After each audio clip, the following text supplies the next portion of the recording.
Greetings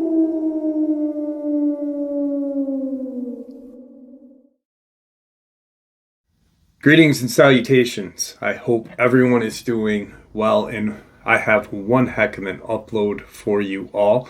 Before we jump into this, though, a couple quick links. As many of you may know, I rely on Patreon, PayPal, channel membership, and the merch to help the channel to continue to grow and go.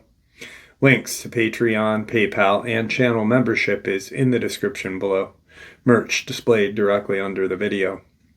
Also, Dogman Frightening Encounters, Volume 1 through 3, the audiobook versions. They were written and researched by Tom Lyons, narrated and produced by me, Jeff Nadolny. These audiobooks, well, they're available on Audible, Amazon, and iTunes, links to which are also in the description as well. And finally, last but definitely not least, if you'd really like to help support this channel to continue to grow and go, simply subscribe. It does not cost a cent. Click the like button, takes half a second.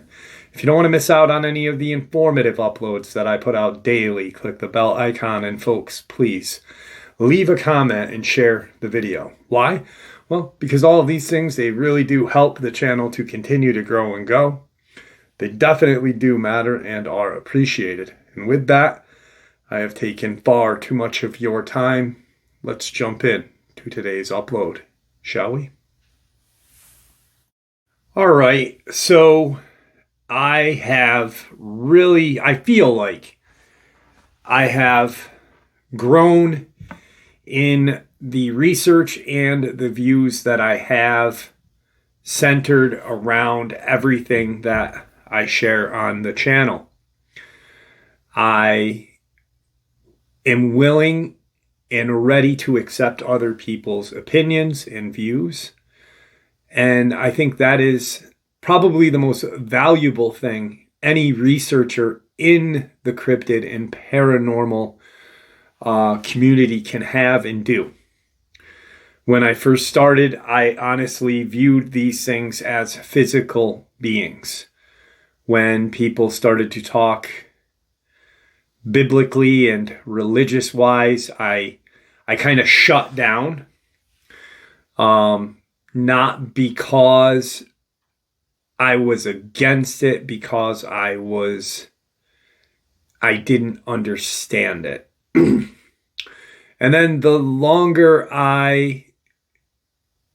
the more in depth I went on this journey, the more books I read. Like, that whole bookshelf is dedicated just to cryptids, paranormal, theology. Upstairs is just my regular bookshelf where there are an assortment of books not related to that. So I enjoy reading. I truly do. Many of those books changed my perspective on things. And there is a few subscribers that I have met along the way that helped me obtain some of those amazing books.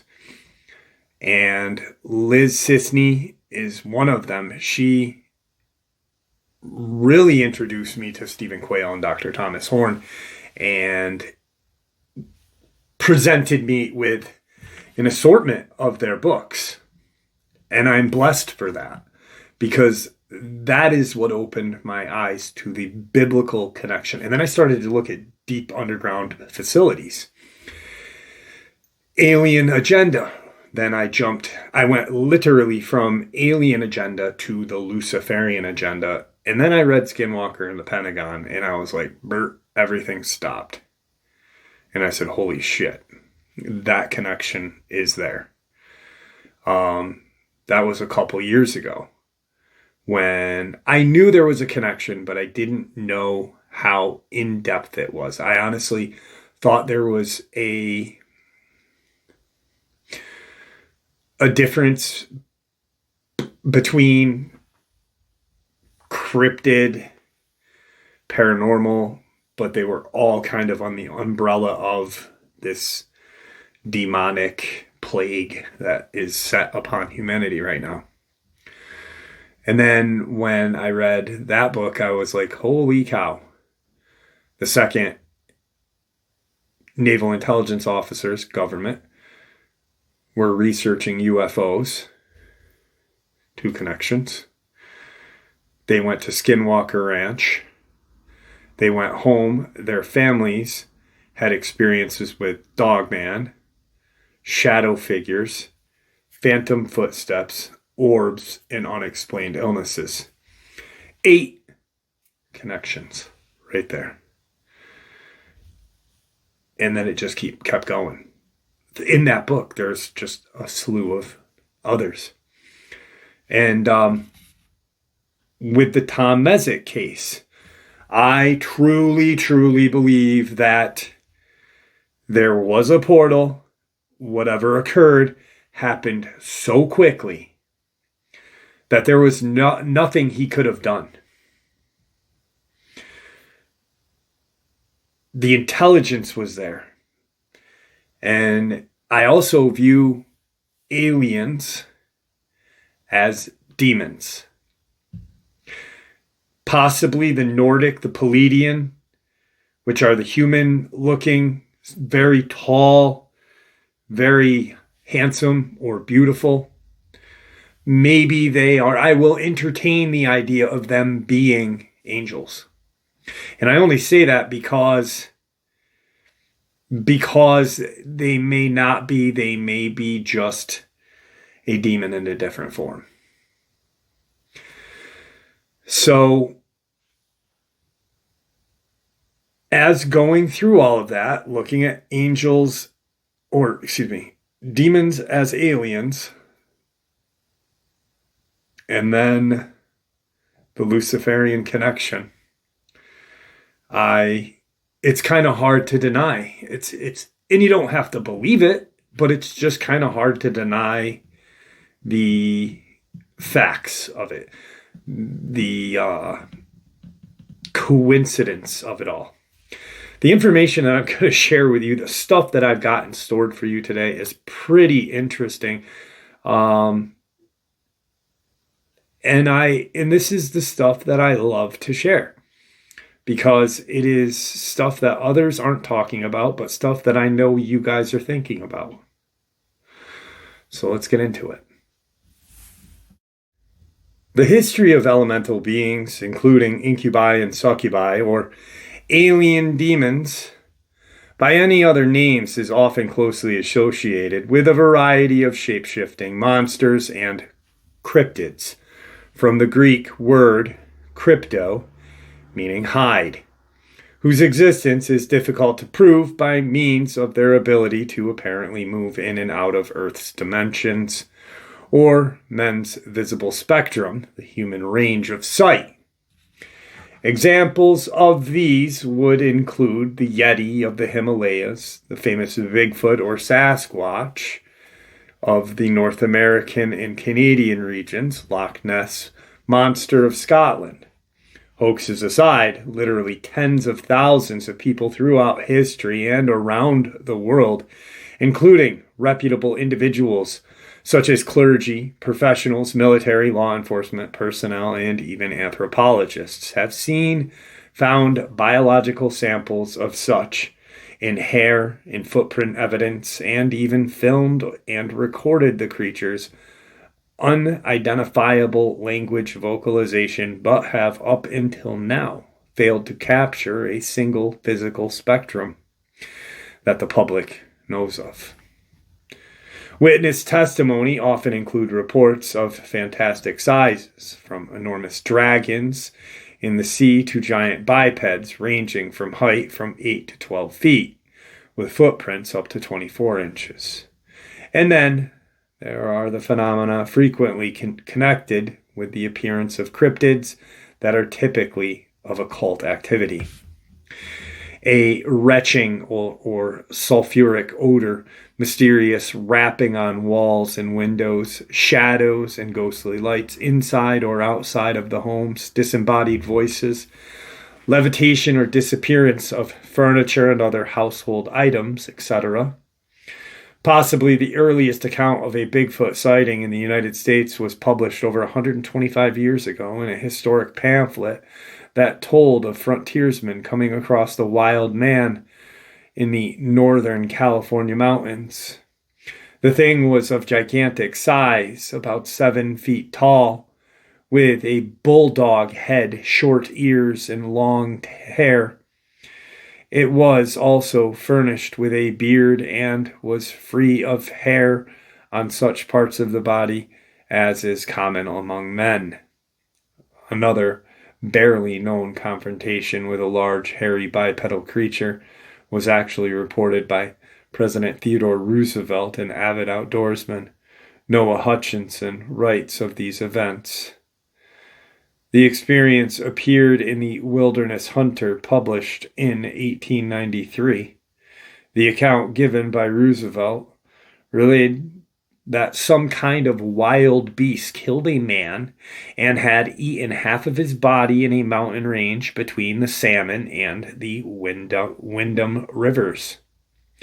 The following year, 2 hunters were camping in that same area when they became aware that they were being watched by a strange creature walking on 2 legs. The next day, the hunters separated. One of the hunters arrived at camp to find the other hunter dead, with his neck broken and severe wounds to his throat.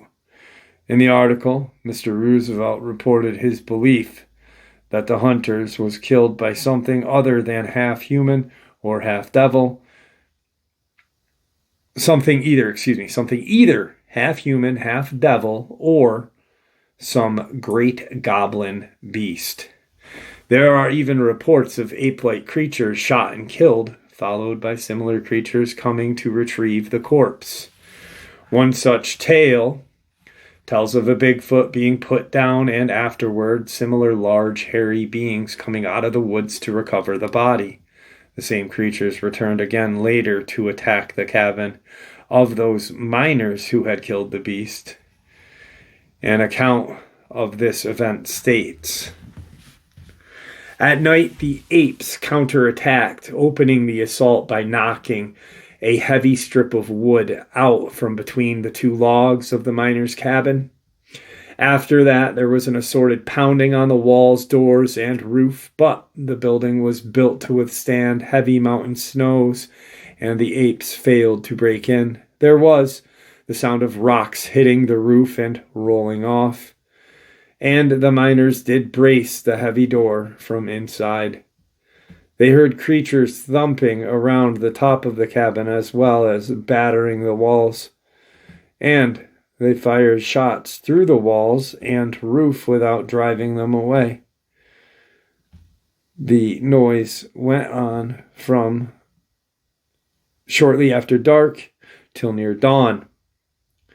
The cabin had no windows, and of course no one opened the door, so in fact the men inside did not see what was causing the commotion outside. Nor could Mr. Beck say for sure that there were more than 2 of these creatures outside. There were at least that many because there had been one on the roof and one pounding on the wall simultaneously.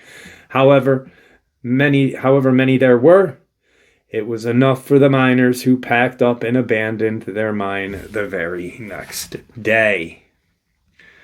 One of the more disturbing and better documented cases concerning large non-human primates occurred October 25th, 1973, near Greensburg, Pennsylvania, when a young farmer named Stephen Pulaski and more than a dozen others observed a bright red ball of light accompanied by large humanoids. The 22-year-old farmer with 2 younger boys watched from a hilltop as a bright dome-shaped object making the sound like a lawnmower settled over the field. He guessed that it measured about 150 feet in diameter. Suddenly, Pulaski caught sight of 2 large creatures, which at first he thought were bear. One about 7 feet in height, the other taller than 8 feet, walking by the fence line. He was able to approximate their size fairly accurately because they were silhouetted against the railing boards. They were covered in long, dark hair with arms that hung down like gorillas. The beings were making sounds like babies whimpering, and a terrible odor like burning rubber was wafting up from the hill from them. The entity saw Pulaski and the two young men and started towards them. As the younger boys ran toward the farmhouse, the 22-year-old fired a warning shot over the creatures' heads with his hunting rifle. When they continued forward, he shot 3 more rounds, this time directly at the larger of the two. The large, hairy bipedal acted like it was hit, raised its right hand, and the dome-shaped object went silent, disappearing instantaneously, but being replaced by a glowing area on the ground. At that, the beings turned and headed into the woods. A few minutes later, a state trooper arrived to investigate the shooting. He went with the farmer down into the field with 200 yards from the incident occurred. The officer later reported that the ground was still glowing when he had gotten there. Trees began breaking in the forest, and the men thought something large was moving toward them from the woods. It abruptly stopped. Then, 30 minutes later, it started moving again. A large brown figure could be seen coming in their direction, so they jumped into the patrol car and sped to safety. Earlier the next morning, members of the Westmoreland County UFO Study Group arrived at the farm and began an investigation. They noted that Pulaski's dog seemed to be tracking something they couldn't make out in the woods.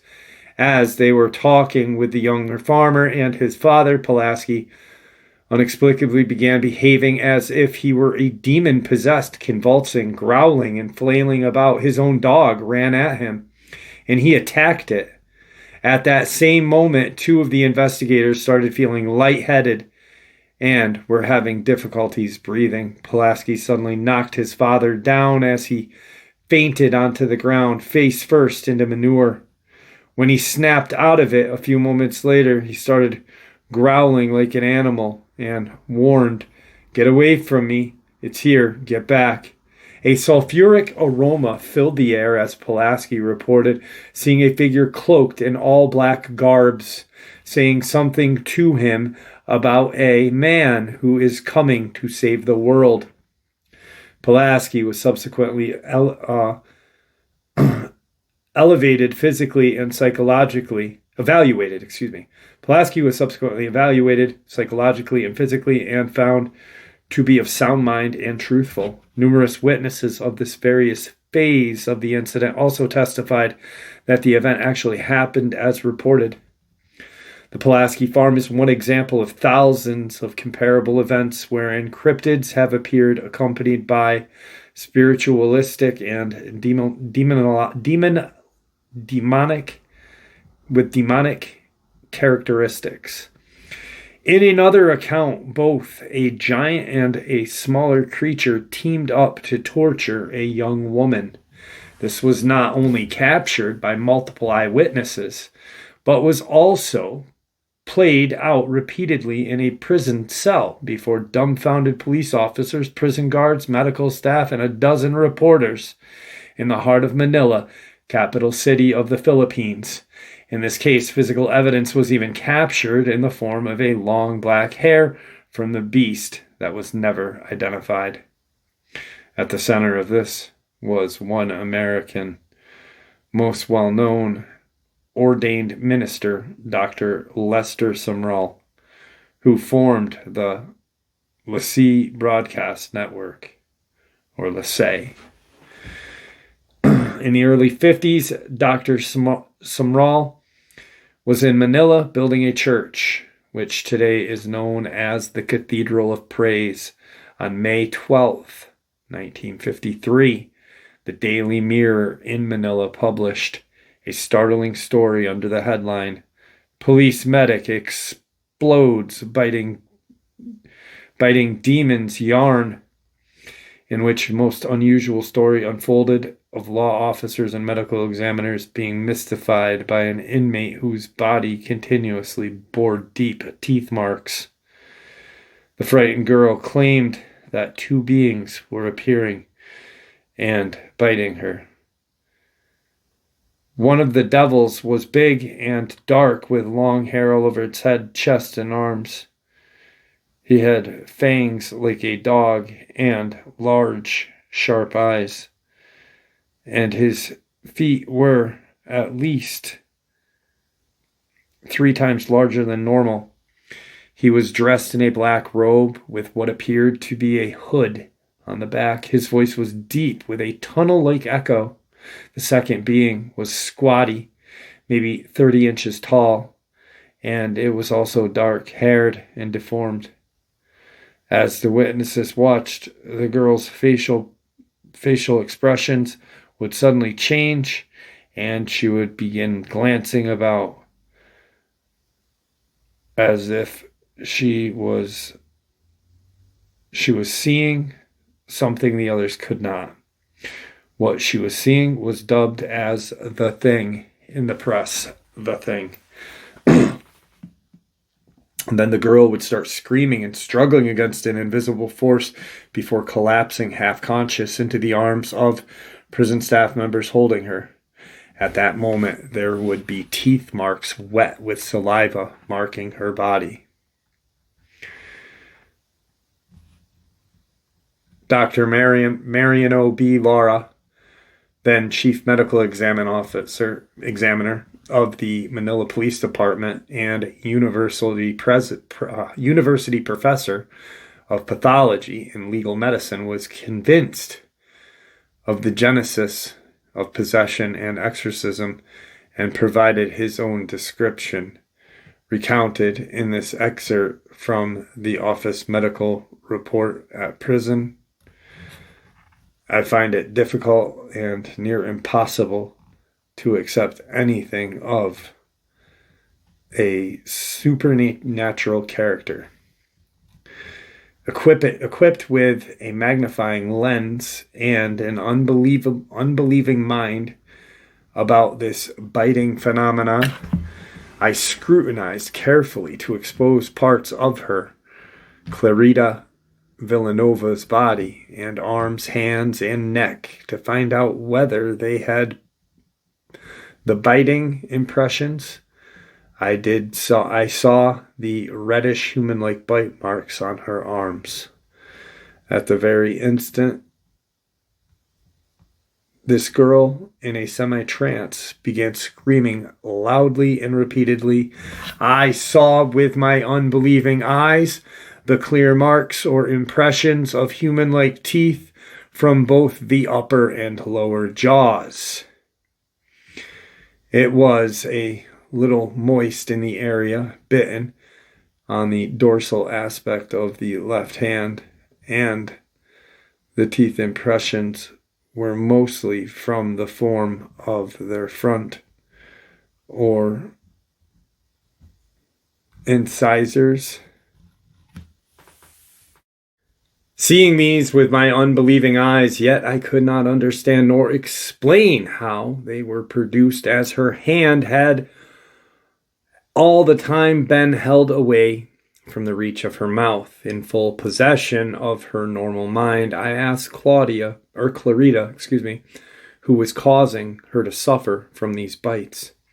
Her answer that there were two who were alternately biting her, one big, black, hairy, human-like fellow, very tall, with 2 sharp eyes, 2 sharp canine teeth, long beard like Hindu, hairy extremities and chest, wearing a black garment with a little whitish piece on the back resembling a hood. His feet are about 3 times the size of a normal foot. The other is a very small one, about 2 or 3 feet tall, allegedly also black, hairy, and ugly. After the first hearing the report on the radio, then reading the newspaper story the next day, Dr. Sumrale, who believed the girl was demonically possessed, grew convinced that the Lord wanted him to procure permission from the prison authorities to pray for the prostitute's deliverance. Through his church architect, who was a friend of the mayor of Manila, he received the okay to visit the chief medical advisor of the police department, Dr. Marino Laura. While talking with the doctor inside the prison morgue, Laura acknowledged to Sumrell that something beyond his professional knowledge was happening, and he was actually afraid of the thing after witnessing the bite marks appear before his own eyes. With Laura's approval, Sumrell was allowed to pray for the girl while observers watched. She was very resistant, cursing at him in English, which she did not speak or could speak, screaming and fighting every moment to get away. The first day of prayer failed to provide healing, and Sumrell believed he needed to fast and pray for another day. That evening, the newspaper published his picture on the front page, 3 columns wide, with the headline, "The Thing Defies Pasture." The next day would be different, following a spiritual battle reminiscent of the Old Testament prophet challenging the followers of Baal. And with repentance of her sin and the acceptance of Jesus as Savior, the girl was delivered. Yet, that was not the end of the experience or story. Sumrell explains what happened next. As I was leaving, I told Clarita that I was sure these devils would return. After I am gone, I said, they will come. Then you must demand them to leave without my presence. You must say, go, in Jesus' name, and they will obey. With this, I left the compound. We asked the newsman not to write about the morning events, but they said they were obliged to. The story had run for 2 weeks, and it must be concluded. Since the Methodist Church is the oldest Protestant denomination in the islands, they presumed I was Methodist, and it was in the papers that way.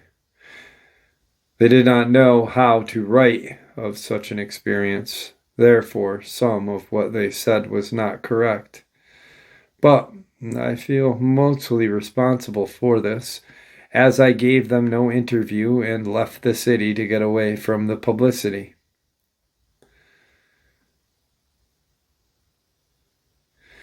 The devils did return and attack Clarita, and the strange thing happened. When she called to them to leave, she was engaged in a mortal struggle and went into a coma. Her fists clenched. The doctor pried her hands open, and to his astonishment, there lies some long, black, coarse hair. Dr. Lara placed this hair in an envelope and put it in a guarded place. Under the microscope, he found that the hair was not from any part of the human body. The doctors had no answer for this mystery. How an invisible being, presumably a devil, could have lost hair by a visibility being pulled out. The notion of physical material like hair having been pulled from the wraith-like demon opens a fascinating proposal that ultra-terrestrial beings, call them angels, demons, or aliens, can migrate back and forth between different realities and take forms that are both material and immaterial. This sounds crazy to the natural mind, yet the concept is biblical. The writer of Hebrew reminds us to be not forgetful to entertain strangers, for thereby some have entertained angels unawares. Hebrew 13:2.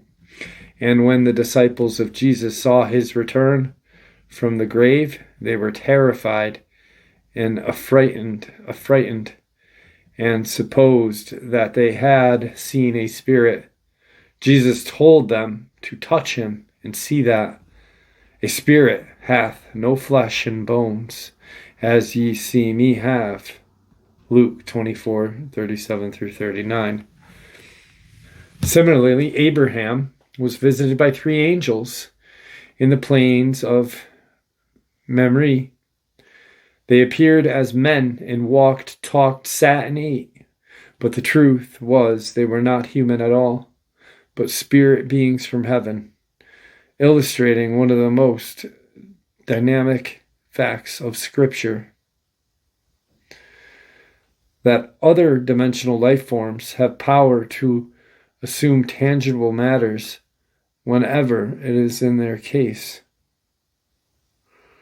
Does this explain how cryptids can be there one moment and gone the next, leaving men perplexed by the appearance and disappearance?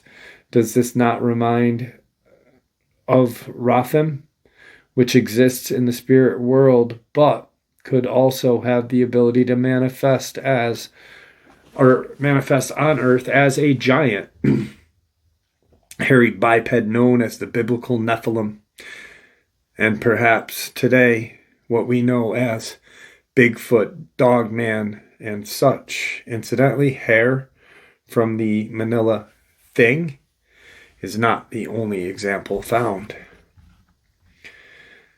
October 2012, a headline in the United Kingdom's Mail Online read, Sasquatch in Siberia, hair found in Russian cave belonging to unknown mammal.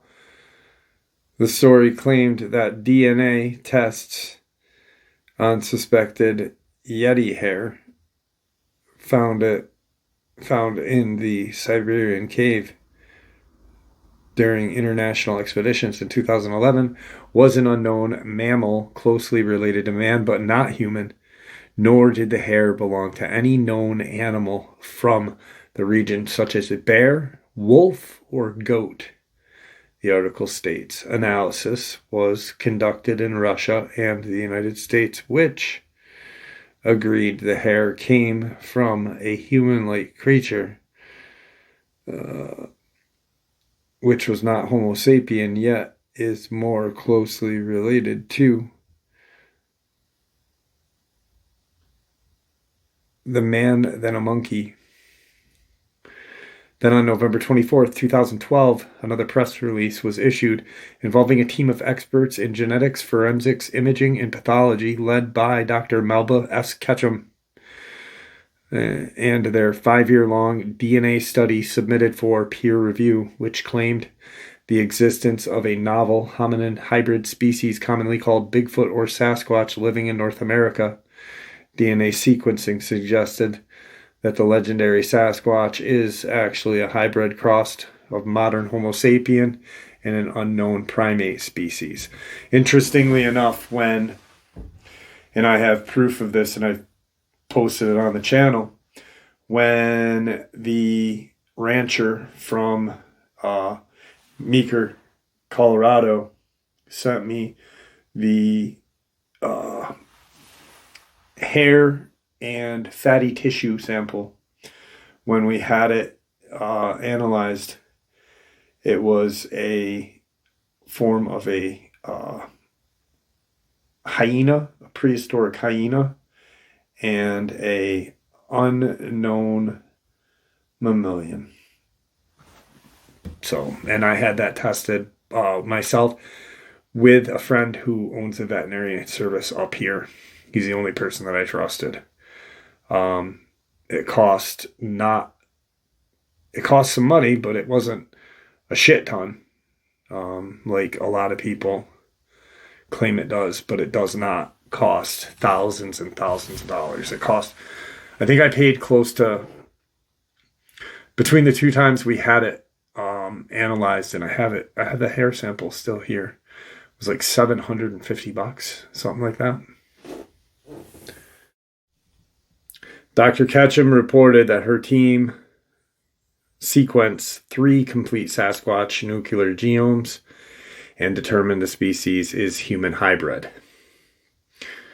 Our study utilized next-generation sequence to obtain 3 whole nuclear genomes from purported Sasquatch samples, Ketchum states.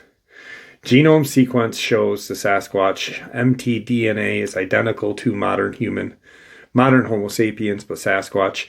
NU DNA is novel, unknown human hominin related to Homo sapiens and other primate species. Our data indicates that the North American Sasquatch is a hybrid species, the result of males of an unknown hominin species crossing with a female Homo sapien.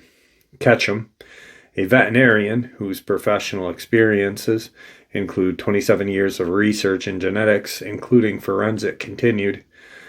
The male progenitor that contributed the unknown sequence to this hybrid is unique in its DNA, more distantly removed from humans than other recently discovered hominins like the Denisovian individual. Sasquatch nuclear DNA is incredibly novel and not at all what we expected. While it is human nuclear DNA within the genome, there are also distinctly non-human, archaic, hominin, and non-ape sequence. We describe it as a mosaic of human and novel non-human species. Further study is needed and is ongoing for better characterized and understand sequenced nuclear DNA. Ketchum and her team findings were reported before peer review is suspect and may turn out to be erroneous. On the other hand, if validated, it could be another baffling evidence fragment connected to the mysterious creature we call Bigfoot and Sasquatch.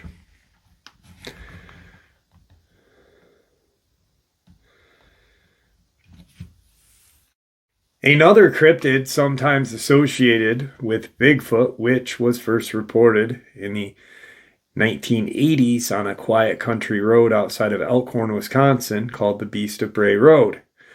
A rash of sightings between the 80s and 90s prompted a local newspaper, Walworth County Week, to assign one of its reporters named Linda Godfrey to cover the story. Now, that's erroneous, like many of the things in this article, but it's interesting nonetheless. But it was first reported in that newspaper, in the Walworth County Week. And many of you guys know who Linda Godfrey is. I mean, if you don't, you are part of the cryptid paranormal community, I suggest you find out who she is. Because she's an amazing woman, a brilliant woman. She has since passed. But really paved the way for a lot of us. And I believe wholeheartedly, there's some people that, for some reason, for whatever the reason is, didn't agree with her, didn't like her or whatnot. I think jealousy played a big factor, but she always, I spoke with her once, and the one time that I spoke with her, she was very outgoing and very, very nice. She withdrew from the community a lot. A lot of old researchers tend to withdraw from the community for some reason. I think because of the fact that they see what happens in communities like the paranormal and cryptid community. Like, Linda Godfrey wasn't in it for the drama, the fame, the fortune, because there isn't fame and fortune in crypto and paranormal unless you market it, unless you are a clout chasing goober who has 16 different TV shows and 3 YouTube channels and just whatever. But she really was a genuine person. Kirk Stokes, genuine person. Yeah, if you don't know who she is, I suggest there's one book that I have of hers that I hope everyone purchases and should be in their paranormal cryptid library. And that, my friends, is this book, The Real Werewolf: True Encounters in Modern America. And it may be hard now to get. I'm not really sure how. I've had mine copied for quite a long time now, but a wonderful person, a wonderful lady.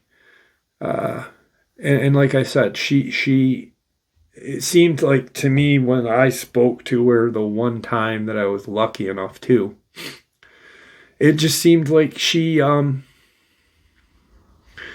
withdrew because of one, she had a stalker. There was a person that would like camp out in front of her freaking house like some weirdo. But two, it was like, if you don't agree with us, the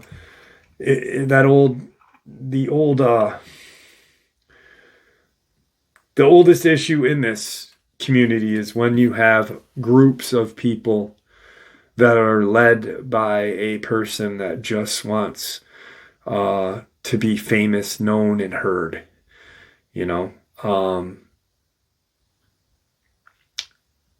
and if you don't agree with that person, they will come at you every way possible. And they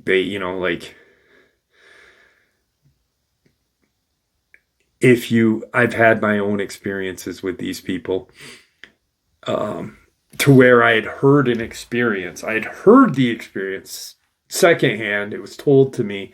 I shared it on the channel, and these people contacted me and said, "You need to take this video down because it's copyrighted and we own it. It was shared to us via this person.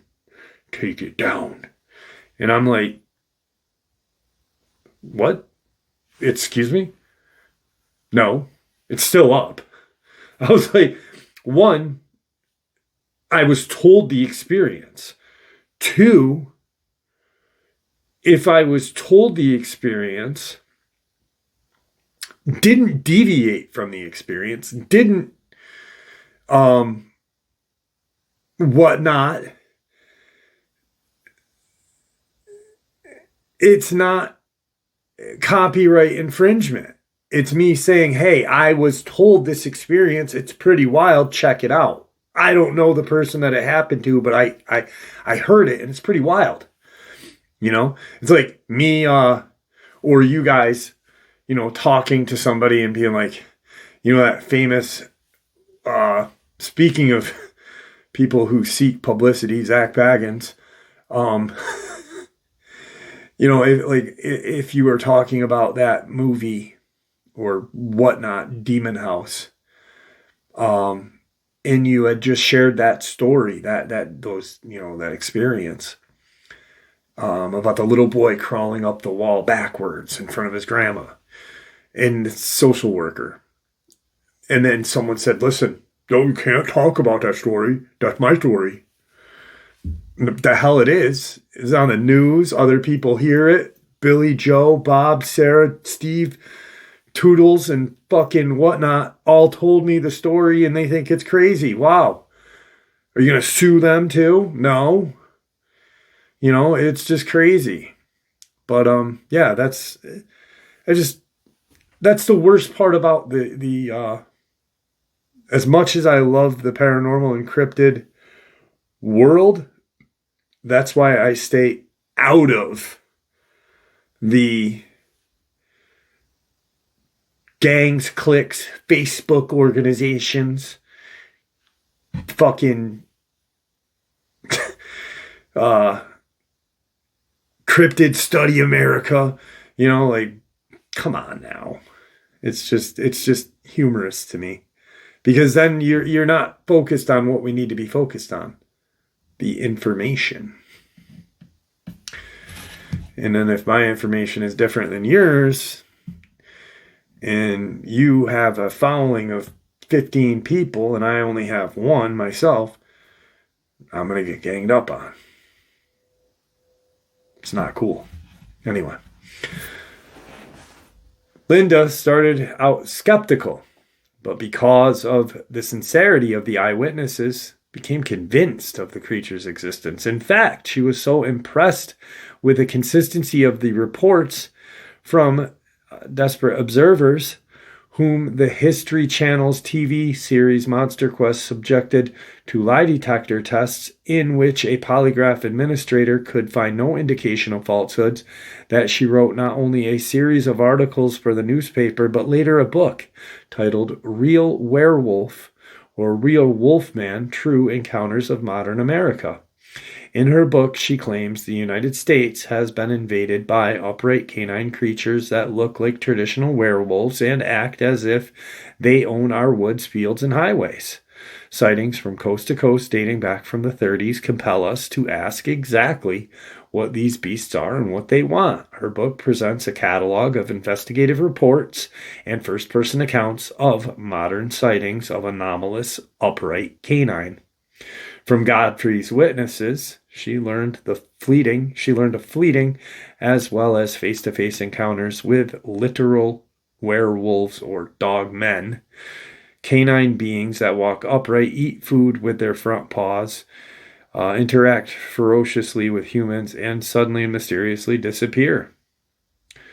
While Godfrey tries to separate her research from Hollywood depictions of shape-shifting humans played by actors like Michael Landon or Lon Chaney Jr., she is convinced there are an extremely large fur-covered anthropomorphic wolf-like creature that chases victims on their hind legs. Dogmen, or werewolves like other cryptids, are deeply connected in history, not only with occultic lore, but with the alien similar fauns and incubi that sought and obtained coitus from women. An ancient Bohemian lexicon of Vesrad, AD 1220, a werewolf or dogman, Vilkodiak, on whom that debauched woman sat and was impregnated by beastly seed. St. Patrick was said to have battled with werewolf soldiers and even had to transform the Welsh king Verticus into a wolf.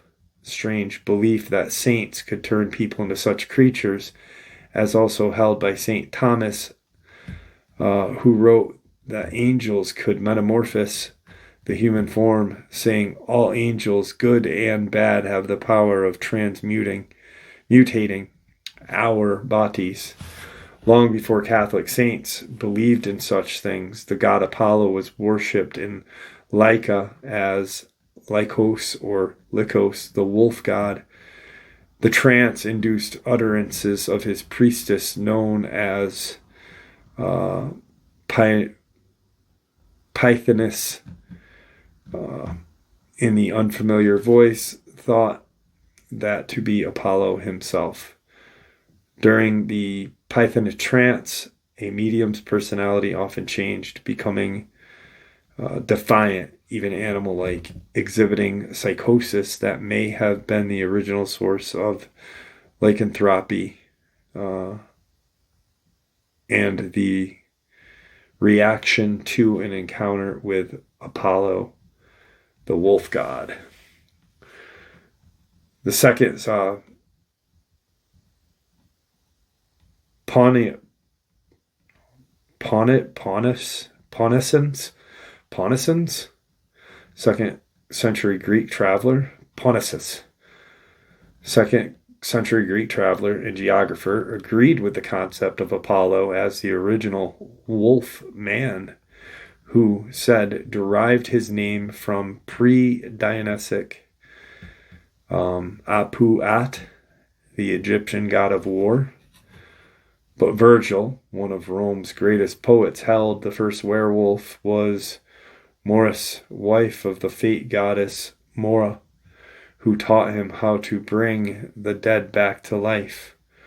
Romans of that era referred to the werewolf as versipellis, or the turned skin, reminiscent of later indigenous peoples of America who still believe in skinwalkers, or humans with spiritual ability to turn into a wolf and other animals. Romans of that era referred to werewolf. Okay, I read that. According to local legend, this is very interesting. This is Skinwalker Ranch, which we all know, and to me is the strangest part of Skinwalker Ranch to me is why the hell would 5 naval intelligence officers go to debrief there and not the Pentagon?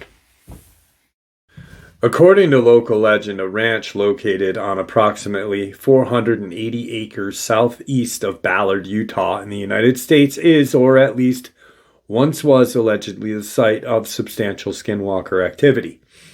The farm is actually called Skinwalker Ranch by local natives who believe it lies in the path of the skinwalker, taking its name from the Native American legend. It was made famous during the 90s and early 2000s when claims about the ranch first appeared in the Utah Desert News and later in the Vegas Mercury during a series of riveting articles by the journalist George Knapp. Subsequently, the book titled Hunt for Skinwalker, Science Confronts the Unexplained at a Remote Ranch in Utah described how the ranch was acquired by the now defunct National Institute for Discovery Science, NIDS, which had purchased the property to study. Sightings of UFO, Bigfoot-like creatures, crop circles, glowing orbs, poltergeist activities reported by its former owners. A 2-part article by Knapp from the Las Vegas Mercury was published on November 21st and 29th, 2002, titled, "Is a Utah Ranch the Strangest Place on Earth?" It told of frightening events that had left the owners of the ranch befuddled and broke, from bizarre bulletproof wolf things to mutated prize cattle and other instances in which animals and property simply disappeared or were obliterated overnight. As elsewhere, these events were accompanied by strong odors, ghostly rapping, strange lights, violent nightmares, and paranormal phenomena. Besides the owners of Skinwalker Ranch, other residents throughout the county made similar reports over the years. Junior Hicks, a retired school teacher, cataloged more than 400 anomalies in nearby communities before the year 2000. He and others said that for as long as anyone can remember, this part of Utah has been the site of unexplained activity, from UFO sightings to cryptid or Sasquatch manifestations. It was as if a gateway to the world of beyond existed within the basin. Some of Skinwalker Ranch descriptions seem to indicate as much. For example, one event repeated by Knapp, an investigator named Chad Deacon, and the ranch owner saw a mysterious light. Both men watched intently as the light grew brighter. It was as if someone had opened a window or a doorway. The ranch owner grabbed his night vision binoculars to get a better look, but could hardly believe what he was seeing. The dull light began to resemble a bright portal, and at one end of the portal, a large black humanoid figure seemed to be struggling to crawl through a tunnel of light. After a few minutes, the humanoid figure wriggled out of the light and took off into the darkness. As it did, the window of light snapped shut as if someone had flicked the off switch. 1996, Skinwalker Ranch was purchased by real estate developer and aerospace entrepreneur Robert T. Bigelow, a wealthy Las Vegas businessman who founded NIDS in 95 to research and serve as the central clearinghouse for science. Investigations into various fringe sciences, paranormal topics, and ufology. Bigelow planned an intense but very primitive scientific study of the events on the farm. He was joined by high-ranking military officials, including a retired United States Army Colonel, John B. Alexander, who had worked to develop Jedi remote viewing and psychic experiments for the military, as described in John Ronson's book, The Man Who Stared at Goats. Former police detectives and scientists, including Eric W. Davis, who had worked with NASA. In the years before, Bigelow had donated $3.7 million to the University of Nevada for the creation and continuation of the program that would attract to the university's renowned experts on speech and other conscious decisions, or human consciousness, Bigelow's chair for the university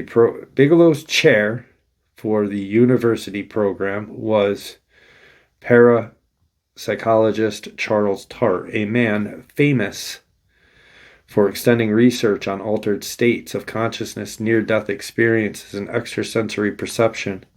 But what Bigelow's team found at Skinwalker Ranch was more than they could have hoped for, at least for a while, including an invisible force moving through the ranch and through the animals. On this, the Las Vegas Mercury reported in November of 2002, one witness reported a path of displaced water in the canal, as if a large unseen animal was briskly moving through the water. There were distinct splashing movements, a foul, pungent odor that filled the air. Nothing could be seen. A neighboring rancher reported the same phenomena 2 months later. The ranch owners say there are several instances where something invisible moved through their cattle, splitting the herd. The neighbor reported the same thing. So what he's describing right there is what we, and a lot of you guys, call the Glimmer Man. There's not really a good name for it. It's kind of a stupid name, but a creature that has the characteristics of the predator, that predator camouflage, that kind of weird, not glimmer, but shimmer, maybe. But I mean, how scary is a cryptid called the Shimmer Man? I think that's a Stephen King or a Steven Seagal movie, so it's pretty lame. You don't want to call a cryptid that. Oh, shit. Yet, of all the anomaly incidents at the ranch, there was one that took the prize. On the evening of March 12th, 1997, barking dogs alerted the NIDS team that something strange was in a tree nearby the ranch. Ranch owners grabbed a hunting rifle and jumped in his pickup, racing towards the tree. 2 of the NIDS staffers followed in a second truck. Knapp tells what happened next. Up in the tree branches, they could make out a huge set of yellowish reptilian eyes. The head of the animal was at least 3 feet wide, they guessed. At the bottom of the tree was something else. Gorham described as a huge and hairy, with massive muscled front legs and dog-like head. Gorham, who was a crack shot, fired at both creatures from a distance of 40 yards. The creature on the ground seemed to vanish. The thing in the tree fell to the ground because Gorman heard it land heavily in the patches of snow below. All 3 of the men ran through the pasture to the scrub brush, chasing what they thought was a wounded warrior or animal. But chasing through warrior or animal. But They never found the animal and never any blood either. Professional tracker was brought in the next day to scour the area. Nothing. But there was physical clue left behind. At the bottom of the tree, they found and photographed a wet footprint, or rather claw print. The print left in the snow was something large. It had 3 digits with what they guessed were sharp claws on the end. Later, analysis and comparison of the print led them to find chilling similarities. The print from the ranch closely resembled a velociraptor, an extinct dinosaur made famous in the Jurassic Park. In his new book, Long Walkers, The Return of the Nephilim, popular author and radio host Stephen Quayle takes us from Skinwatcher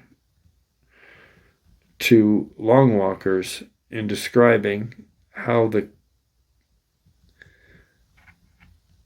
cryptid phenomenon we have been discussing may actually be fulfillment at the end of time prophecies, which we all agree with. Though his work was written, he includes a personal letter that he received from the pilot that flew a 12-foot dead cannibalistic giant out of the Middle East after destroying a special force group hunting the Taliban in 2005.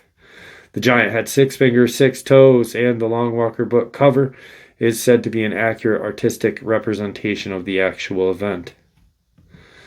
Such stories of anomaly, cryptids moving in and out of man's reality, opening portals and spirit gateways like those described in Long Walkers and Skinwalker Ranch, and the idea that through these openings could come the sudden appearance of an unknown intelligence was believed as fact in the Bible times, the phenomena we will continue to investigate in the next century. And there you have it, folks. I hope you all enjoyed this upload as much as I enjoyed sharing it with you. I'd like to thank you all for supporting the channel. It is your support that helps the channel to continue to grow and go, and gives us all a place and a chance to share our experiences and theories judgment-free. Everyone's simply treated with the respect that we deserve. Please stay safe, happy, healthy, and ever vigilant, keeping an eye on our children, pets, family, and our friends. These creatures are real. These events have happened. Share this information with those you love and care about, and it may just help save their lives someday. Until next time, never stop asking questions, never stop searching for the truth, and God bless you all.